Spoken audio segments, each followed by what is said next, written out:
As an industrial designer, it's about the physical design. It's about bringing the shape and size and stuff to form. My role in ReSound 1 has been as a lead designer. So working with various consultants and also all of our in-house experts, and basically bringing all of that knowledge into a size and a shape and a physical being that we can give to people. To me, there was never another sort of option. I never looked at anything else. There was never anything else that sort of had my interest. So it was always drawing and wanting to go that way. I grew up in the very, very rural part of Denmark, in the northern part of Denmark, as on a farm. My father was a farmer. Thought I would be a tractor designer that later moved into a car designer. I wanted to move into medical design basically because it's so difficult. There's so many restrictions, so much you cannot do, and there's such a respect that you have to have for that piece that you have in the end. I think the Scandinavian tradition within design is really, really interesting. That very, very stringent form follows function tradition, trying to take away as much design really as possible and really just have the bare necessity of what you need to actually deliver an object that works to people and to that situation.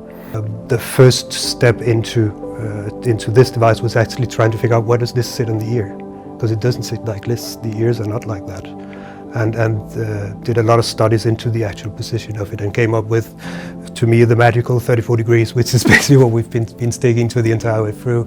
We didn't want to build a technological device. We didn't want to build a piece of electronic equipment that felt like it.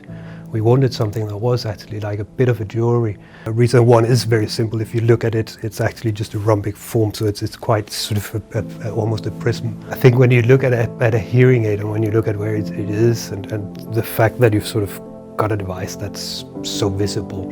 I mean, hearing aid users are just as vain as everybody else. They want something that looks good, something that fits the purpose. So when you brush your hair or touch your ears, you actually don't feel the device. So that sensation of it being not invisible, but transparent and really trying to do the same thing as a pair of glasses.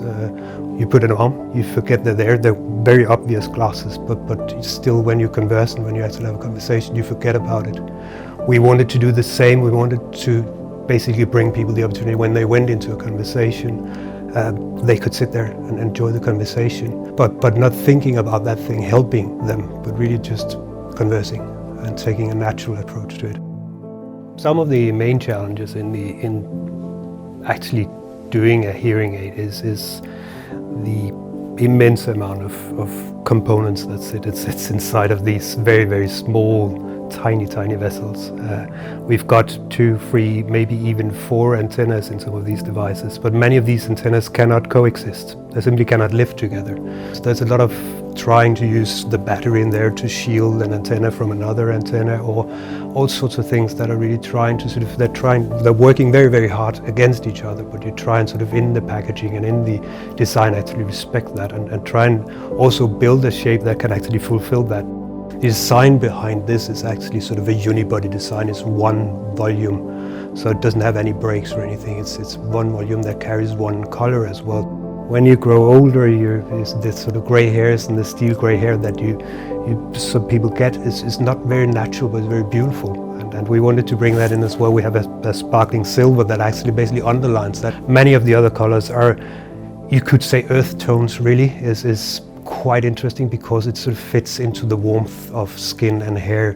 So it's not a matter of making a lot of colors, it's actually a matter of making a very, very few but meaningful colors. If you can have a silver device or a gold device that actually again brings in that jewelry aspect of it and says this is something I'm proud of, because that's really what we want people to be. We want people to be proud of actually wearing a hearing aid.